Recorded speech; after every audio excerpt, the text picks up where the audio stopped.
Sí, y disculpas por el retraso, no le he encontrado ninguno de estos detalles técnicos.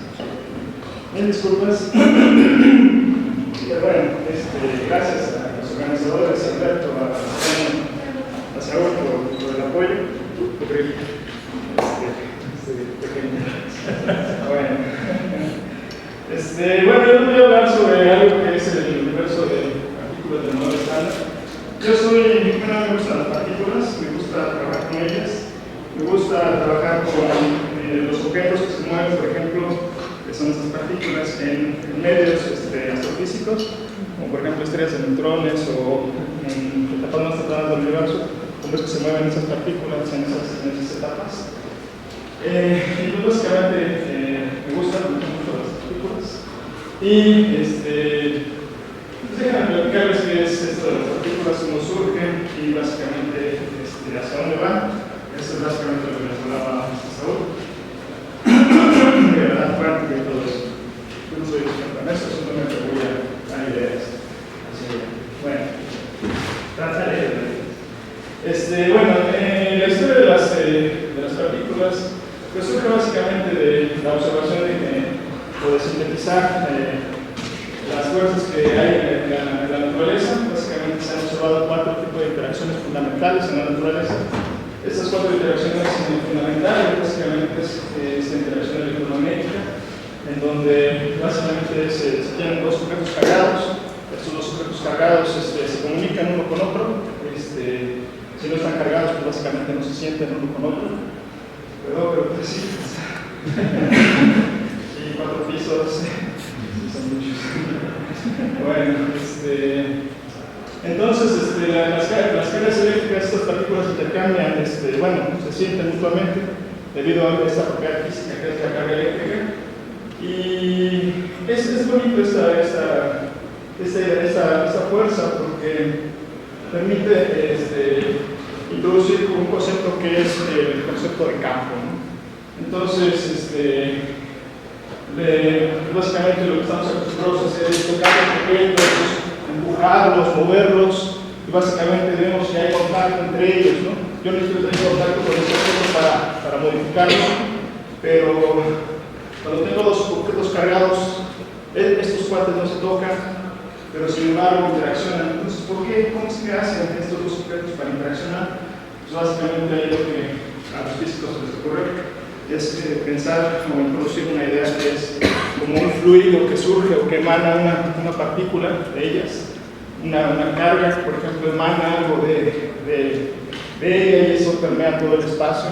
También la otra carga permea, igual como tiene carga, genera algo alrededor de ella, que es básicamente esto que genera alrededor de ella es lo que se conoce como ese concepto de campo. Entonces, ese campo que genera, pues básicamente lo podemos pensar como un medio continuo. Nosotros, si pensamos que esta mesa pegamos, lo que si ponemos lo de aquel lado, lo que escuchamos es como una onda que se va propagando dentro de la mesa, y eso es, si ponemos lo de este lado, nosotros lo vamos a escuchar, ¿no? Es básicamente la idea de un medio continuo. Entonces, en el caso de ondas electromagnéticas o estos objetos que son los campos, nosotros podemos pensar que la carga genera como fluido alrededor de ella, que es el campo. Y entonces, si nosotros quitamos aquí la carga, pues lo que vamos a ver es que efectivamente como que se generan onditas en ese medio. Y eso básicamente es lo que son las ondas electromagnéticas, ¿no? Y básicamente, si nosotros quitamos una acá, esta se va a alterar, porque va a sentir como las olitas que vienen viajando en el aire, ¿no?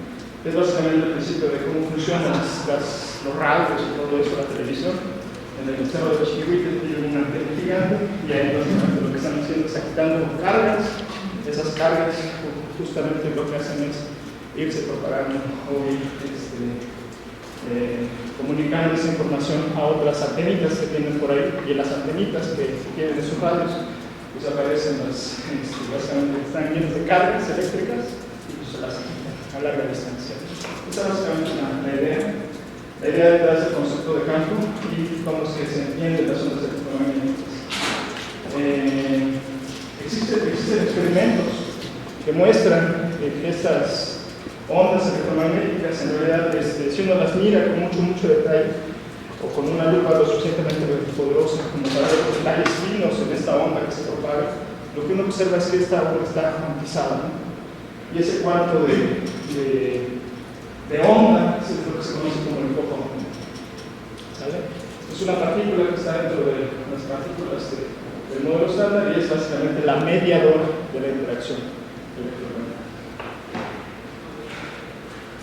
Bueno, también existe la interacción gravitacional. Estamos más acostumbrados a ella, porque lidiamos continuamente con ella. Es básicamente, si un objeto tiene masa y otro objeto tiene masa, entre estos dos generan algo, igual que en el caso electromagnético, como un campo alrededor de ellos. Y estos dos lo que están haciendo es básicamente intercambiando leptones, ¿no? Que es la parte cuántica que mencionaba Saúl de la gravedad. Es algo muy bonito y básicamente son extensiones de esta idea de la interacción electromagnética.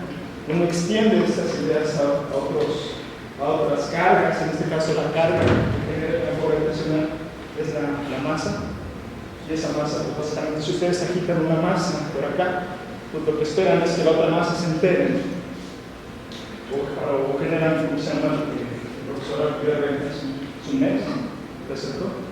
Esto de ondas gravitacionales, es lo que dicen por las ecuaciones de Einstein. Pero son estas mismas ideas, hay cargas, las agitan, estas cargas generan algo alrededor de ellas, las agitan y se propagan cosas, ¿no? Ondas. También existe, en este caso, las ondas gravitacionales se tratan a nivel cuántico, es el vector, ese es Hale, ese lo tiene spin 2, no me equivoco. Y el fotón tiene spin 1, es una partícula con spin 1. Sin masa, pero el fotón también tiene masa. Bueno, existe otra interacción en la naturaleza que es la interacción débil, es una interacción que se da a nivel nuclear y es básicamente la responsable del decaimiento del neutrón. Ustedes tienen un neutrón feliz y contento ahí, este cuate a la hora de que está ahí feliz interacciona con una partícula que se llama W o Z y decae a la partícula que es el protón más electrón incluido. Esto también lo podríamos pensar como la carga, aquí la carga se suspende y tiene el mismo principio, ¿no? Bueno, lo podríamos pensar, imaginar como esa carga la quita, generan ondas, y esas ondas a nivel cuántico están esterilizadas y es básicamente los impulsores Z y W. Es muy intuitivo. Y hay otra fuerza que es también otra fuerza que se conoce como la fuerza fuerte, fuerza nuclear fuerte. Y esta fuerza tiene su carga, que es la carga de color. Y esa carga de color, los quarks tienen carga de color y los gluones también tienen color. Y básicamente es la responsable de tenerlos pegados a todos los quarks dentro del núcleo. Y el cuanto de esa interacción se le conoce como gluón. Básicamente estas son las partículas que son las mediadoras de la interacción, de las interacciones. Entonces hay cargas que generan, por así decirlo, el campo y estas cargas intercambian estos fotones, gluones o bosones W o bosones o gluones. Bueno, estas son las cuatro interacciones de la naturaleza. Entonces necesitamos materia, básicamente la materia son las cargas eléctricas, ¿sí? Los electrones, los quarks, todos esos son los que constituyen la materia y los mediadores de las interacciones son todos los que aparecen en los cadenas anulares. Estas ideas de las interacciones pues básicamente surgieron de varias observaciones que se hicieron de muchos lados. Una de las ideas también que aparece aquí en la física de partículas es cómo evoluciona el universo desde este punto de vista, con este conocimiento, qué es lo que le pasa, o cómo podemos describir a la evolución del universo. Bueno, nosotros no sabíamos, o no se sabía hace mucho que el universo se expandía, pero las mediciones de Hubble hace varios años, no me acuerdo de Hubble, pero fue hace varios años. Él descubrió que el universo se estaba expandiendo Entonces, uno, al observar que el universo se expande, uno puede imaginarse, bueno, si se expande, entonces quiere decir que si uno echa en reversa el tiempo, en principio tiene que irse a algún objeto más pequeño, ¿no? En donde pues las partículas y todos los objetos estén más y más juntos. Entonces, básicamente esta imagen lo que les dice es como la historia del universo, cómo fue evolucionando. Lo que nosotros observamos es la última línea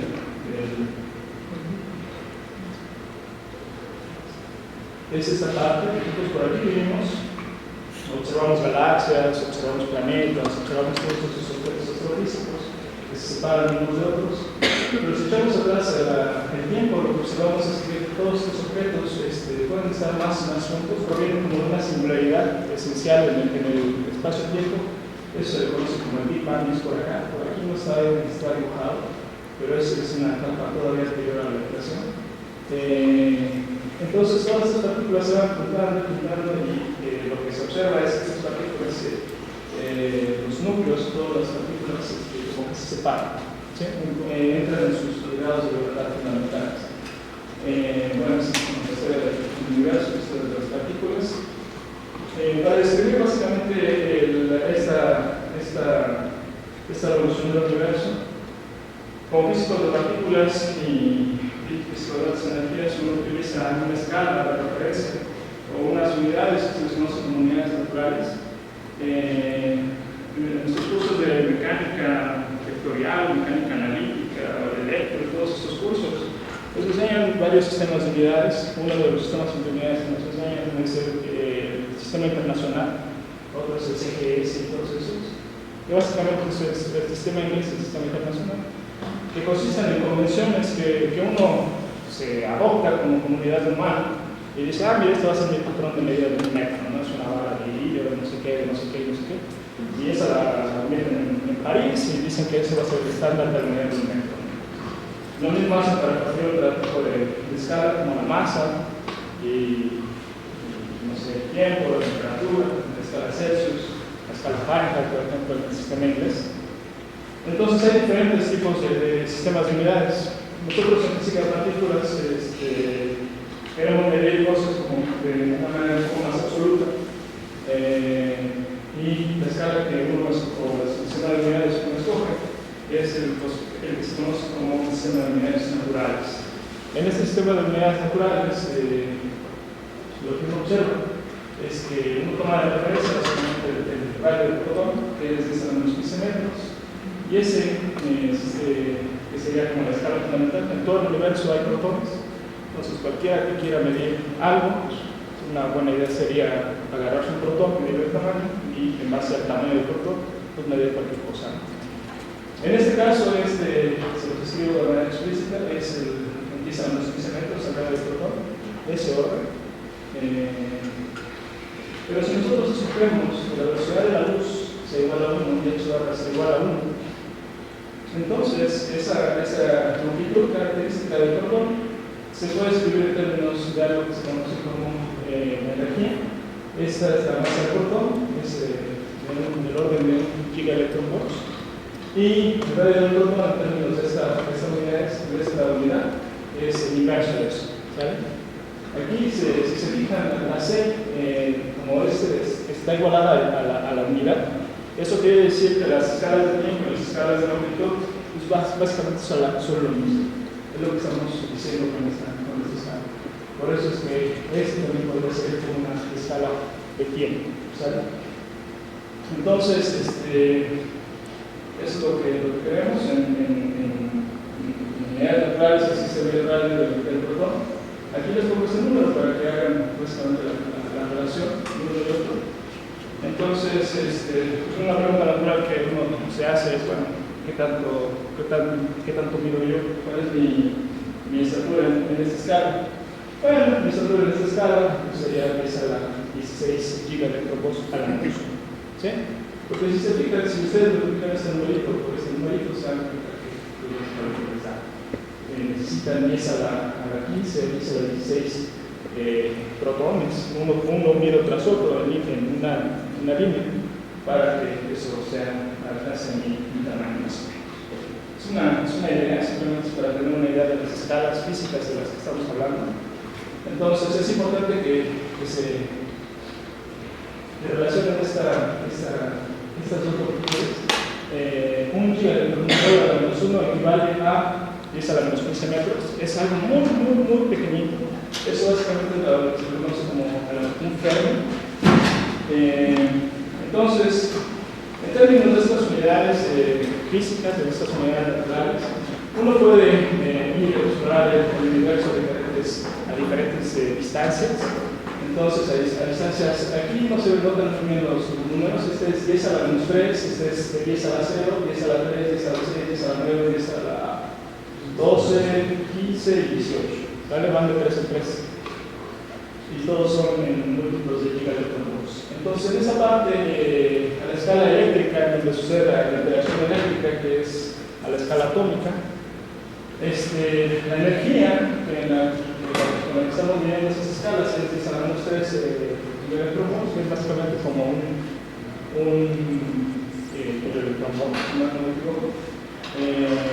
A la escala nuclear, si uno hace experimentos, si uno está interesado en saber qué pasa dentro del núcleo y todo eso, lo que uno necesita son objetos que tengan energía suficiente para llegar a esa escala de energía y explorar esa pequeña región del espacio. Entonces, la energía con la que uno explora esa pequeña región del espacio de la escala nuclear, pues es básicamente del orden de un gigaelectronvolt. Es del orden de esa escala. ¿Sí? Si uno quiere explorar todavía más adentro, más detalles finos que suceden dentro del protón, o escalas mucho más pequeñas que el tamaño del protón, pues uno lo que hace es inyectar más energía a las partículas para explorar esas pequeñas regiones. Entonces, lo que hacen, de hecho, lo que hacen en los experimentos del LHC y el REIK, todos esos experimentos gigantes, es justamente darle mucha energía a las partículas, acelerarlas a una energía grande, para justamente explorar pequeñas distancias en el espacio y ver qué es lo que está sucediendo ahí. ¿Sabes? Básicamente, todos estos experimentos son como hijos de aquel experimento grandioso que hizo Rutherford a principios del siglo pasado, en donde él básicamente descubrió que existía un núcleo, en donde este núcleo concentraba toda la carga eléctrica positiva del átomo. Entonces, siguiendo esas ideas de Rutherford, donde él se dio cuenta que existía una estructura muy fina y pequeñita en el átomo, donde estaba concentrada la carga eléctrica positiva. Entonces, esas ideas como que fueron evolucionando, pero no se han alejado mucho de esa idea principal, de esa esencia física para explorar pequeñas distancias, que era básicamente aventar cosas para ver qué les pasaba, ¿no? Y así explorar pequeñas regiones del espacio. Entonces, si uno aumenta y sigue aumentando la energía ahorita del LHC y el evator están en un orden de cercanos a 10 a la...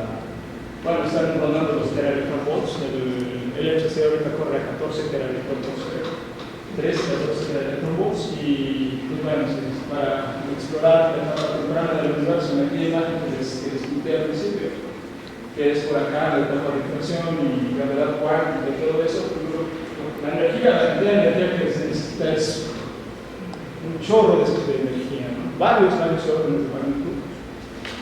Y uno se pregunta, bueno, ¿cómo diablos voy a explorar esa región a esas distancias tan pequeñitas en el espacio-tiempo?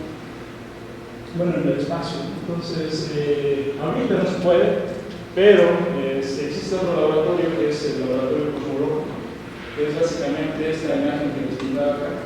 Entonces, si uno asume que el universo viene de algo muy pequeño, de esas escalas, para estas energías que les pintaban a la transferencia, si uno piensa que el universo comenzó por aquí y se fue enfriando o fue perdiendo energía a lo largo de su evolución, uno podría pensar, bueno, si observo el universo ahorita como está, pues tal vez existe información que me diga cómo estuvo antes. Y uno echa para atrás la maquinaria, uno hace un modelo y ve si este modelo predice algo, ¿sabes? Bueno, esa es las ideas.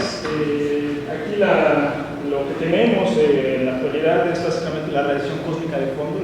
La radiación cósmica de fondo tiene o debería de tener información sobre esas etapas tempranas del universo. Las pequeñas fluctuaciones que uno observa en esa radiación cósmica de fondo, por eso son tan importantes, y por eso uno los cosmólogos y los físicos estamos interesados en el análisis de lo que posiblemente exista en esas pequeñas fluctuaciones, de la información que podamos extraer. Bueno, hay dos fuerzas que conocemos muy bien, bueno, creo, bueno, al menos a estas escalas de las escalas atómicas, escalas nucleares, es la fuerza eléctrica y la fuerza gravitacional.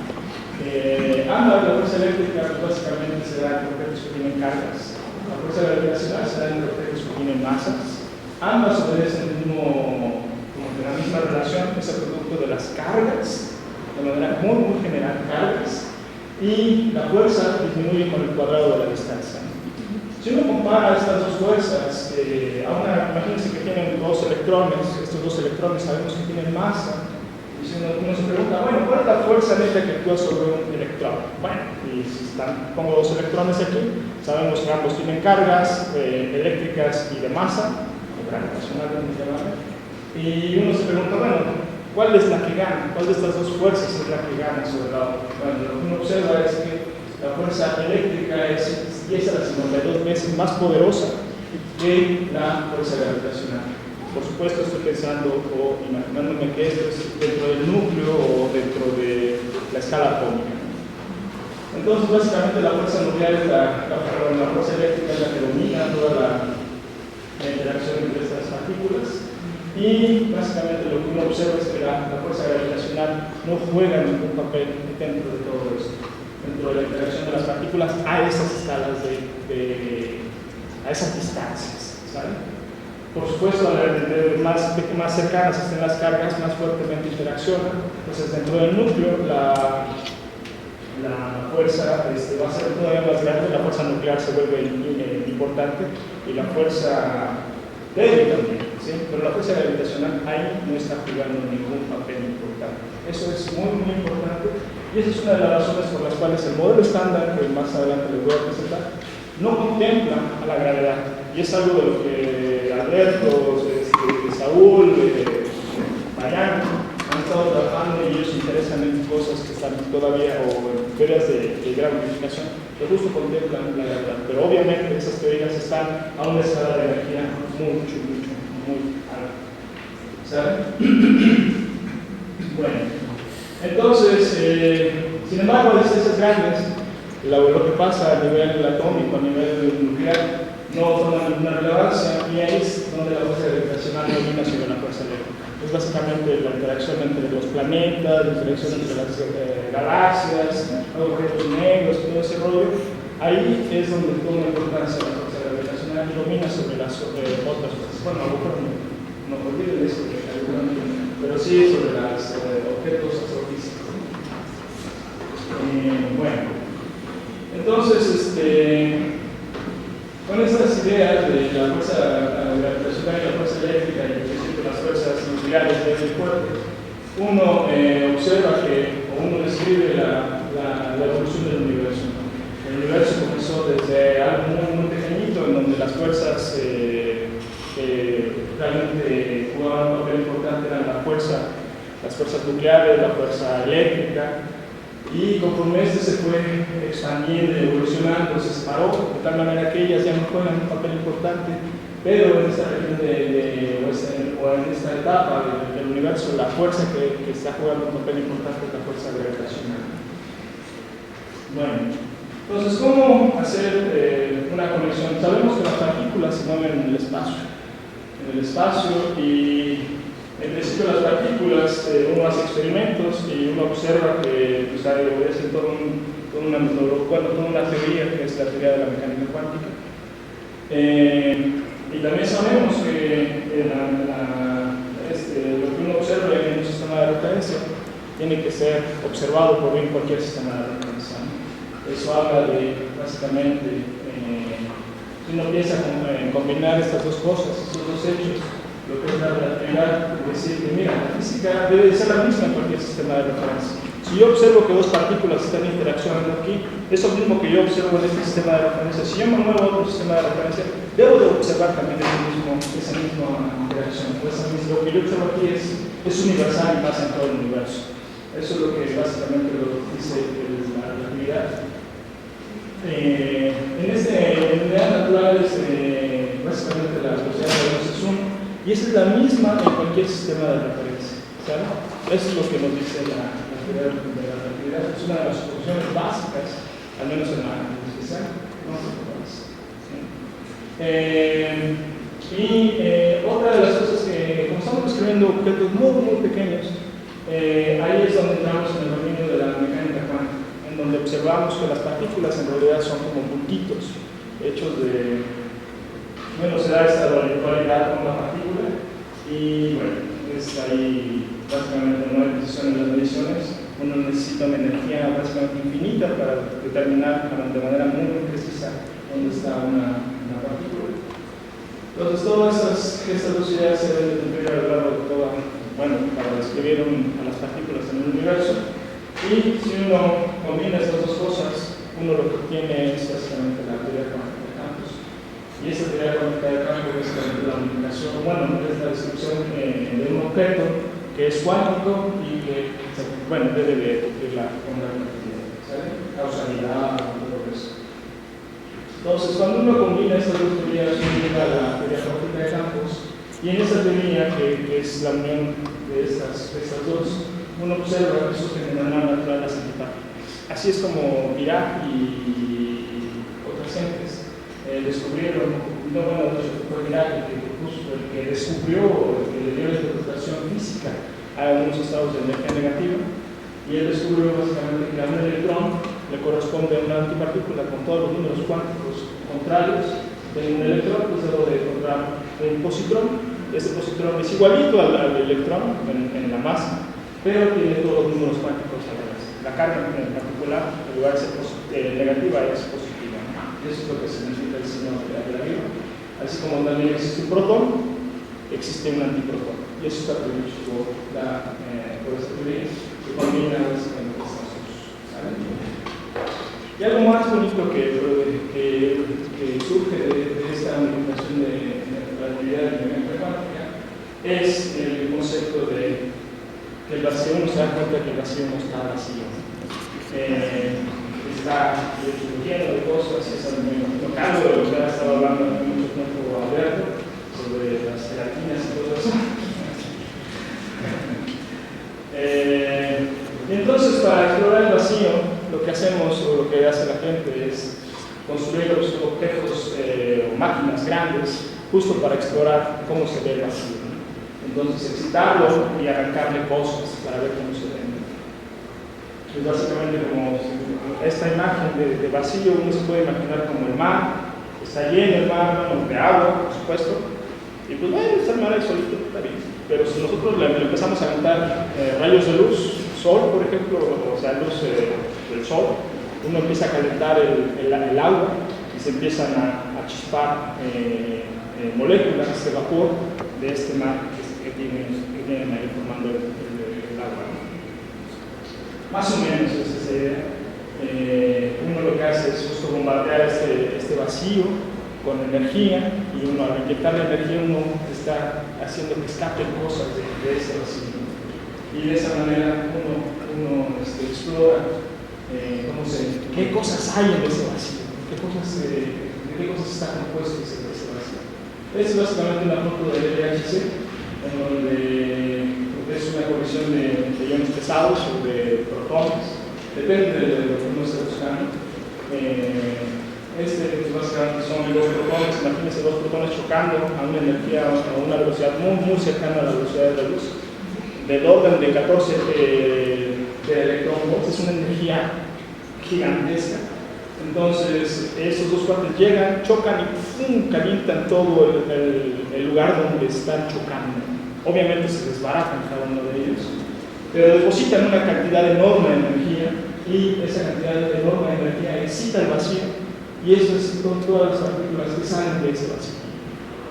son un chorro, y todas estas cositas que uno observa ahí son, uno las detecta mediante, están bien fundamentadas en esta teoría cuántica de campos, y en otras cosas que se conocen como las simetrías en física, simetrías que son fundamentales y muy simples de entender.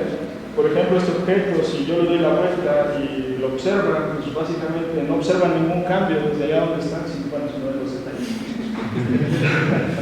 No observan ningún detalle.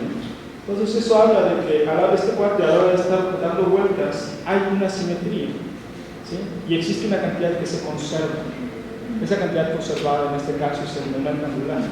En este tipo de modelos, en esas teorías, uno también pide que se cumplan lo que se conservan cosas, que haya simetrías un poquito más abstractas y más, pero bonitas, muy bonitas. Y de hecho esas simetrías, cuando uno las pide, dan origen de manera natural a lo que son las fuerzas de la interacción entre estos dos, entre todos estos conjuntos de partículas que son básicamente los constituyentes de la materia que observamos. Estos son los mediadores de la interacción, y el cuate que está al fondo ahí es básicamente el que provee de masa a las partículas.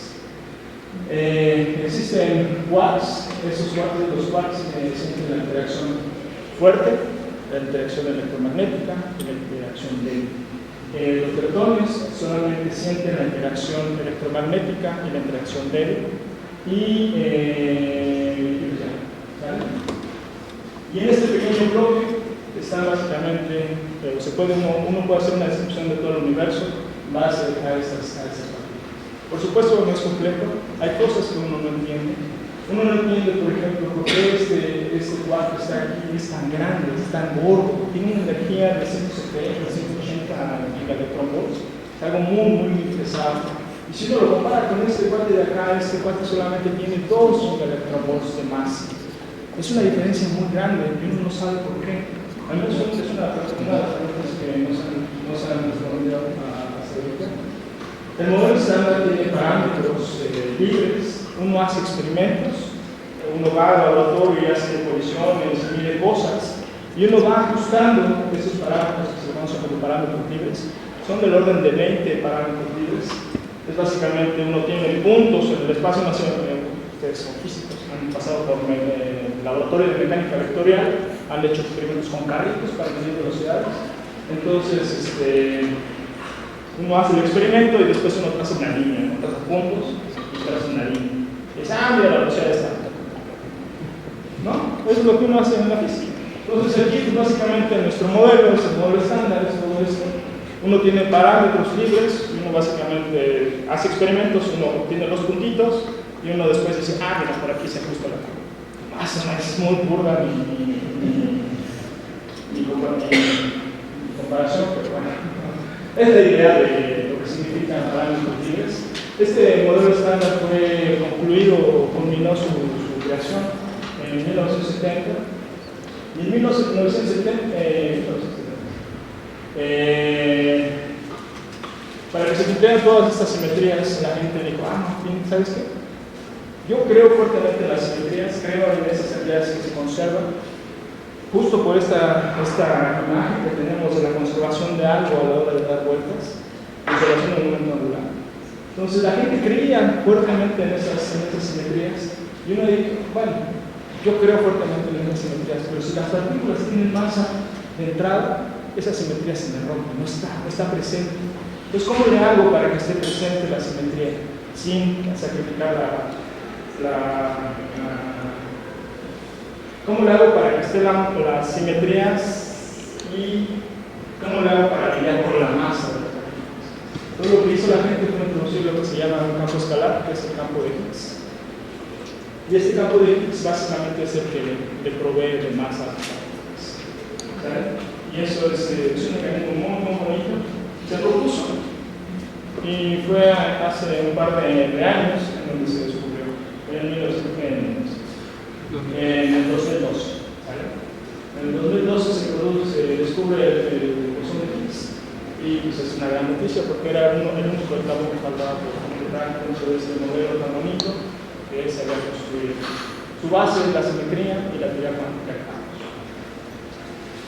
En este modelo hay uno observa que hay otros tipos de interacciones, es básicamente la interacción entre dos partículas, se da a través de un bosón W, es básicamente el bosón, el fotón, el gluón, el bosón W, que está intercambiando, está aquí interactuando con estos dos quarks, interactúa con dos leptones. Es la interacción de tres gluones, aquí la interacción de cuatro gluones y así. Básicamente este juego de piezas fundamentales, con este juego de bloquecitos, uno puede construir cualquier cosa. Si uno está interesado en una observadora física, por ejemplo, ¿cuál es la masa del bosón W corregida a tantos órdenes de precisión? Entonces uno tiene que empezar a pegar como legos, uno juega con estas cosas, se empiezan a empalmar, de tal manera que, por ejemplo, uno se imagina, mira, lo que pasa es que entra un bosón W por acá, y si yo le pego otro bosón W por acá, entonces, como si tuviera dos de ellos, simplemente lo volteo del otro lado, y lo que tengo es básicamente entra un W, algo pasa aquí, y después sale un W. Eso se conoce como la corrección cuántica al bosón W o al bosón Z. ¿Sí? Es una manera de ir calculando proporciones a la masa.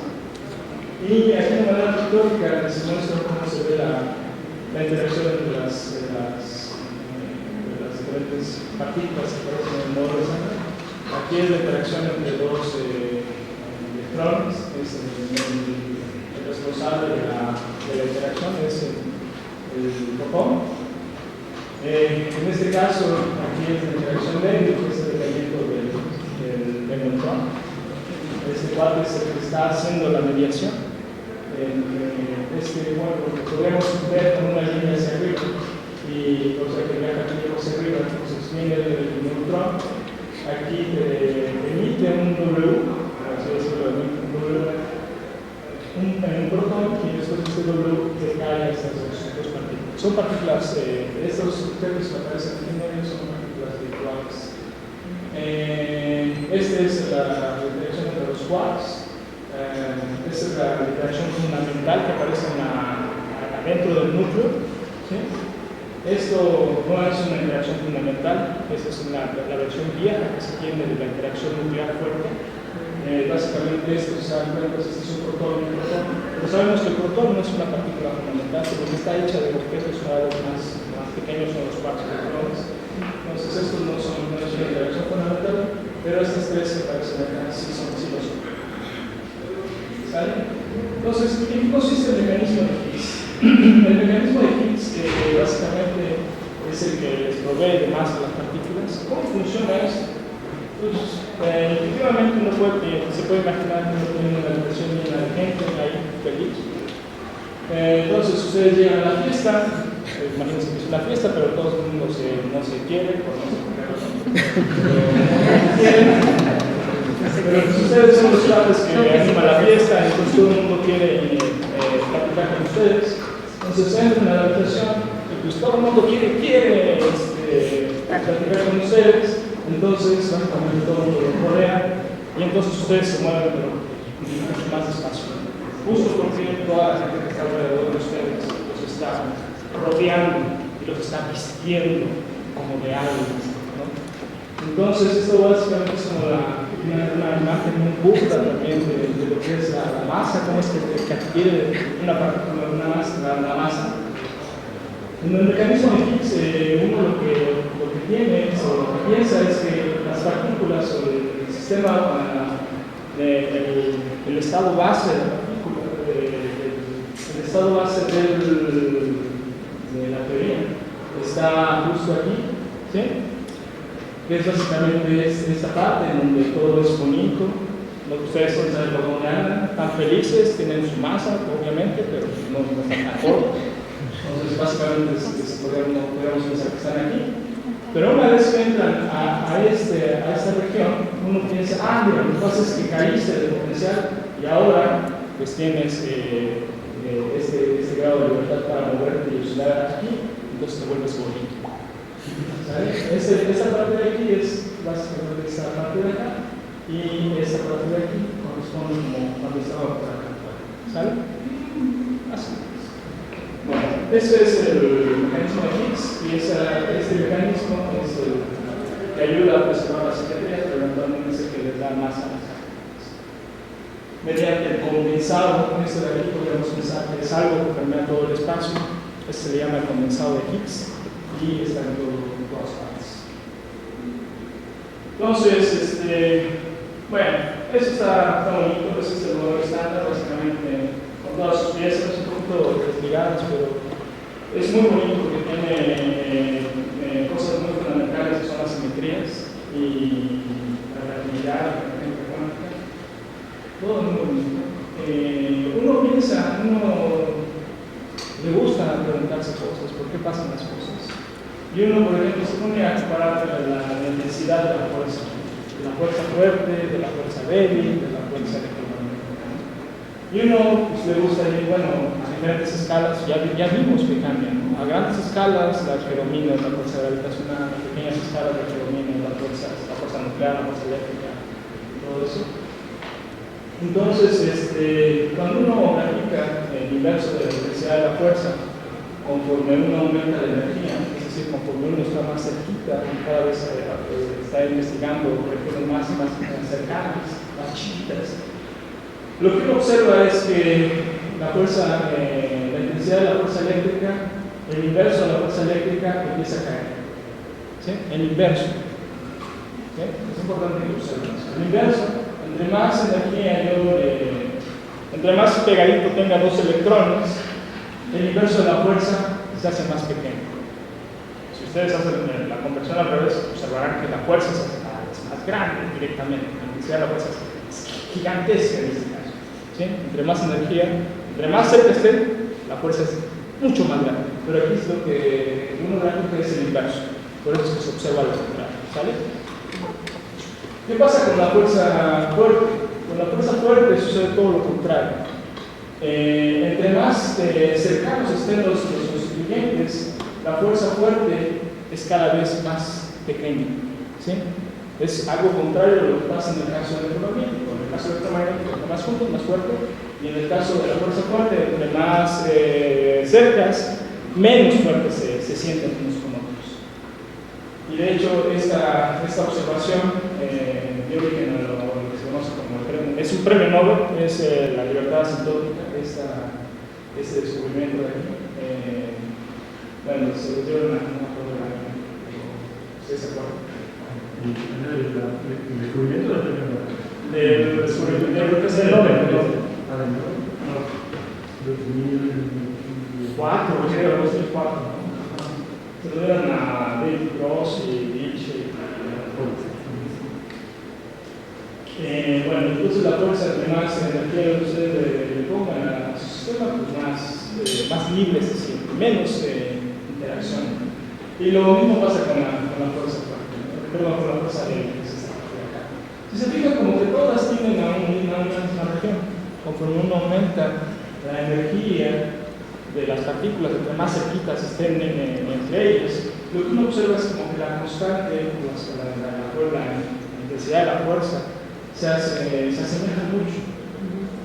No coinciden en un punto, pero se asemejan mucho en este caso. Entonces, ¿qué es lo que hace uno aquí? ¿O qué es lo que sugiere pensar esta gráfica de aquí? Lo que sugiere pensar es que a lo mejor aquí hay algo que hace que la fuerza débil se separe de las otras, de la reacción fuerte y de la reacción electromagnética. Hace que se separe y pues, por eso hay un desplazamiento aquí. Pero ¿qué tal si nosotros le metemos más cosas, más ingredientes uno piensa que uno tiene una teoría un poquito más grande, una simetría más grande? Por ejemplo, que los bosones pues no son más que una proyección de un objeto grande, y los fermiones también son una proyección de un objeto grande. Y que estos dos objetos en realidad no son independientes, sino que son simplemente proyecciones de un objeto más grande. ¿Qué tal si un bosón tenemos por aquí y un fermión por acá?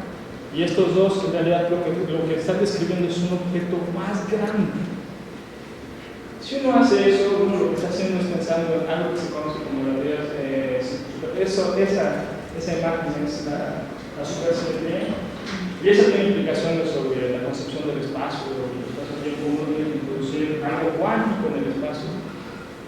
Entonces, cuando uno considera eso, cuando uno considera cosas o simetrías todavía más grandes, uno lo que observa es que las tres interacciones, la fuerte, la débil y la electromagnética, se unifican en un punto. Entonces uno podría pensar que por acá venía algo fundamental, una fuerza fundamental, algo grande, algo bonito, algo unificado, y de repente, ¡pum!, se empezaron a separar, porque se enfriaron, ¿sabes? Porque se fueron enfriando, entonces se separaron. ¿Sí? Bueno. Es una idea muy bonita, de hecho, porque esta imagen, porque esta imagen habla, por ejemplo, pues está muy cercana a las observaciones que uno hace en el universo. Si uno observa el universo, este modelo cosmológico de una gran explosión al inicio y después su evolución, cuando piensa en esa etapa primordial del Big Bang, uno asume que el estado inicial del universo básicamente es igual materia y antimateria. De hecho, es lo que predice la ecuación de Dirac. La ecuación de Dirac dice, mira, ¿sabes qué? Tenemos la misma cantidad de positrones que de electrones, la misma cantidad de protones que de antiprotones, y así, ¿no? Entonces, lo que uno piensa en este modelo, en donde aparece todo simétrico y bonito al inicio del universo, en el Big Bang, este objeto evoluciona y en principio se va enfriando. Y van sucediendo cosas a lo largo de esa evolución. Es como tener una cosa caliente, una olla de agua caliente. Bueno, no una olla de agua, ¿cómo se llama? Sí, agua. O sea, agua. Ustedes tienen un hielo, si quieren. Tienen hielo, lo calientan, se forma agua, lo calientan, se forma gas, lo calientan, desbaratan todas las moléculas de agua que tienen ahí, lo calientan, desbaratan todos los núcleos que tienen ahí, lo calientan, desbaratan todo lo que tienen ahí. Y si lo siguen calentando, van desbaratando las cosas, los constituyentes fundamentales de cada una de estas, del agua, de esta pieza de hielo que uno tiene. Entonces, esta idea que les estoy contando es como al revés. Uno tiene un objeto que es un estado simétrico de todo, que es el Big Bang, y esta cosa eventualmente evolucionó a lo que estamos ahorita, o a lo que somos nosotros ahora. Pero pues nadie se preocupa por cómo estamos ahorita, porque si uno piensa que en las etapas iniciales del universo había igual cantidad de materia que antimateria, uno pensaría que cualquier cosa en esta relación debería de estar también construido de antimateria, ¿no? Entonces esta cosita de aquí podría tener antielectrones, o sea, positrones, entonces y antiprotones. Entonces si yo la agarro, pues en principio estas dos cosas, como tienen cargas eléctricas contrarias, es pura energía. Y si la agarro con mi mano, pues desintegra. Pero nadie se preocupa por eso. Todo el mundo feliz. Y en principio eso lo que plantea, o lo que observamos en las observaciones astrofísicas, lo que nos indican es que hay un desbalance de la antimateria. No hay antimateria, no hay estructura a gran escala de antimateria. Lo que observamos solamente son partículas hechas o objetos astrofísicos hechos de pura materia. Pero si uno piensa que todo partió de esta etapa primordial en el que había igual cantidad de materia que antimateria, entonces algo le pasó al final a la antimateria. Ese problema se conoce como el problema de la orogénesis. Y si uno lo piensa, que pasó de manera dinámica, entonces en este modelo, el modelo estándar de las partículas, uno piensa que justo en la transición de fase, que se llama la transición de fase electrodébil, que es en donde las partículas básicamente están siendo gorditas, están primero en una etapa en donde ellas están flaquitas y después evolucionan o se enfrían un poquito, se hacen gorditas, es este condensado de Higgs el que hace que se infle. Entonces, justo en esa etapa del universo, se piensa que se dieron las condiciones para que se diera esta asimetría entre la materia y la antimateria. Se piensa, se han hecho experimentos, bueno, se ha calculado teóricamente, pero se ve que no es suficiente el modelo estándar para explicar eso. Entonces uno tiene que ir y buscar cosas que vayan más allá del modelo estándar. Supersimetría, por ejemplo.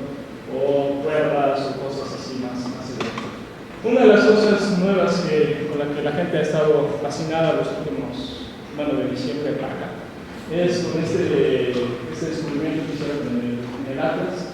El Atlas es un experimento de este colisionador que está en Europa, el CERN, el LHC. Es un experimento de ese laboratorio gigantesco. Y ellos observaron que a una escala de energía que es más o menos 350 gigaelectronvolts, había un chipotito.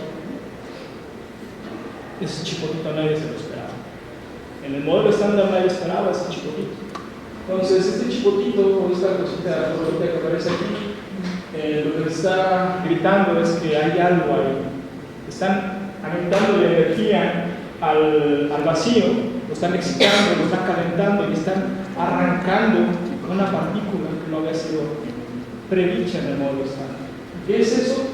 Pues parece ser que, bueno, nadie sabe qué es. La semana pasada, no, esta semana hubo una plática aquí en la facultad, vino una investigadora de Puebla que está trabajando en el INSAN y está trabajando en el CNS y nos platicó un poco sobre esto. Ellos piensan que esa partícula podría ser una partícula escalar o podría ser básicamente el gran torno. ¿Sí? Básicamente porque el canal de elementos son dos, ¿cómo se llama? Lo que estamos observando es a partir de dos fotones. Aquí aparecen dos fotones. Una masa invariante de dos fotones. Bueno, esa es